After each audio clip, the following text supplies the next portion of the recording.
क्योंकि बहू झूठ नहीं बोलती। सुधा और राकेश के 3 बेटे थे। शादी के बाद तीनों माँ बाप से दूर रहते और सिर्फ त्योहारों में आते। माँ जी, पिताजी, अगली बार आप लोग हमारे घर आइएगा। अरे नहीं बहू, सब यहीं आ जाते हैं तो घर खिला खिला लगता है।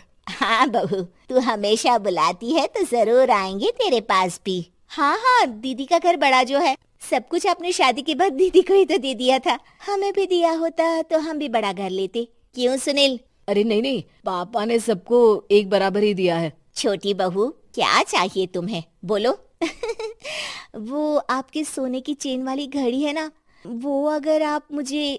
तभी वहाँ मजली बहू भी आ जाती है। और मुझे ना आपका मंगलसूत्र कितना लंबा, सुंदर और भारी भी है। अरे हाँ हाँ, तुम दोनों को ही दूंगी बहू, चिंता ना करो। चलो अब खाना लगाओ, खाना खाया जाए। सभी मिलकर खाना खाते हैं कि पड़ोसन आ जाती है। अरे सुधा बहन, थोड़ी चीनी तो देना, घर में शक्कर नहीं है और मेहमान सर पर बैठे हैं। अरे छोटी बहू, चाची को शक्कर तो दे दो। अरे मजली दीदी, आप दे दीजिए ना, मैं यहाँ कम आती हूँ तो मुझे पता ही नहीं है कि सासू माँ सारी चीजें कहाँ रखती है। और तुम, मैं कौन सा यहाँ रोज शक्कर फाँकने के लिए आती हूँ, मुझे भी नहीं है पता। तभी बड़ी बहू हाथ में चीनी की कटोरी लेकर आती है। चाची, शक्कर आप लोगों का बड़ा सहारा है माँ जी और पिताजी को, वरना हम लोग तो यहाँ रहते ही नहीं। आप जैसे पड़ोसी हैं तो हम निश्चिंत है। और जीती रहे बहू, अब तो ये घर पड़ोस कम परिवार ज्यादा लगता है। सुधा अपनी बड़ी बहू को देखकर बहुत खुश रहा करती थी। वो उससे अक्सर घंटों बात भी किया करती, लेकिन दोनों दूसरी बहुओं का भी वो समझती थी कि शायद छोटी है, वक्त आने पर संभल जाएंगी। समय आ जाता है जब सभी को वापस जाना होता है। माँ जी, हम लोगों की फ्लाइट पहले है, हमें इजाजत दे। वो सास के गले लगकर चली जाती है। थोड़ी देर बाद छोटी बहू कहती है, माँ जी, मैं ना ये सोफे के कवर और चादरें ले जा रही हूँ, यहाँ तो ऐसी ही पड़ी रहेंगी। हाँ हाँ बहू, ले जा, और कुछ चाहिए तो बोल। और तो चाहिए बहुत कुछ, पर चलिए कोई बात नहीं, अगली बार ले जाऊंगी मैं। ऐसे ही मंजली बहू भी घर का बहुत सारा सामान ले जाती है। सभी के जाने के बाद सुधा राकेश से कहती है, घर कितना सूना लग रहा है ना। हाँ, और खाली भी। तुम्हारी दोनों बहुएं सब बटोर गई। अरे ठीक है ना, हम दोनों ही तो हैं, कितना सामान लगेगा। फिर उन लोगों की नई गृहस्थी, इतना मत सोचा करे। समय बीतता है। ऐसे ही हर साल त्योहारों में सुधा और राकेश के बच्चों की बहू आते और जाते वक्त ढेर सारा सामान पैक कर कर ले जाती। लेकिन कुछ ही सालों में सुधा का देहांत हो जाता है। पिताजी, आप यहाँ अकेले क्या करेंगे, हम लोगों के साथ चलिए। अरे नहीं नहीं बहू, इस घर में सुधा की यादें हैं, मैं उसे नहीं छोड़ सकता हूँ। अब तुम लोगों की माँ नहीं रही।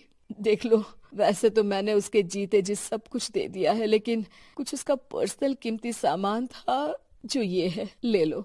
सामान में होती है एक घड़ी और एक मंगलसूत्र। माँ जी ने कहा था कि वो ये घड़ी मुझे देंगी। हाँ हाँ पिताजी, माँ ने सबके सामने ये घड़ी सरिता को देने के लिए कहा था। उठा लो सरिता माँ की घड़ी। अब क्या था, छोटी बहू फट से घड़ी उठा लेती है। और पिताजी, ये मंगलसूत्र तो माँ ने मुझे ही देने को कहा था, याद है ना। वो सभी की ओर इशारा करती है। तू भी ले ले ये हार बेटा, कोई बात नहीं।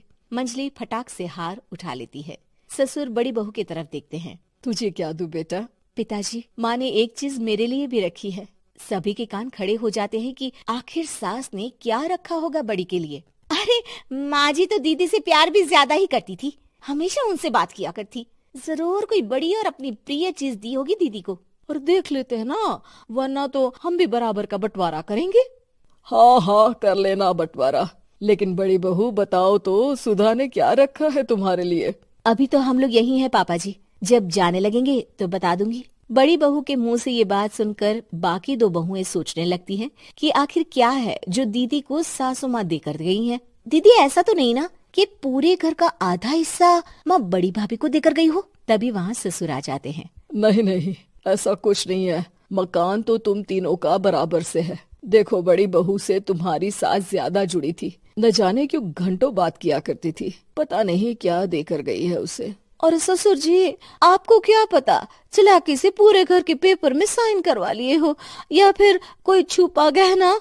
आखिर मकान पूरा तो आपने सासू माँ के नाम ही कर रखा था ना।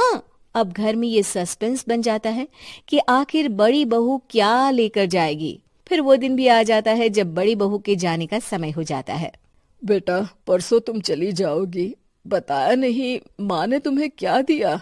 घड़ी और हार जो बेशकीमती था और तुम्हारी सास को सबसे ज्यादा प्रिय था, उसका तो बंटवारा भी हो चुका है। अब तुम्हारी बारी। हाँ पिताजी, आज मैं ये बात बताने ही वाली थी। माँ ने मुझे उससे भी बेशकीमती चीज दी है और वो है आप। आपसे अधिक प्रिय उन्हें कुछ नहीं था। माँ चाहती थी कि आप मेरे साथ रहें। चलिए पिताजी। बेटा, मेरे पास तो कोई पेंशन भी नहीं है और ना ही कोई प्रॉपर्टी। लेकिन आपके पास संस्कार है पिताजी, जो मेरे बच्चे आपसे लेंगे, तो आपको ले जाने पर स्वार्थ ही है मेरा। चलिए ना पापा। सभी के सामने पिताजी बड़ी बहू और बेटे के साथ उनके घर चले जाते हैं।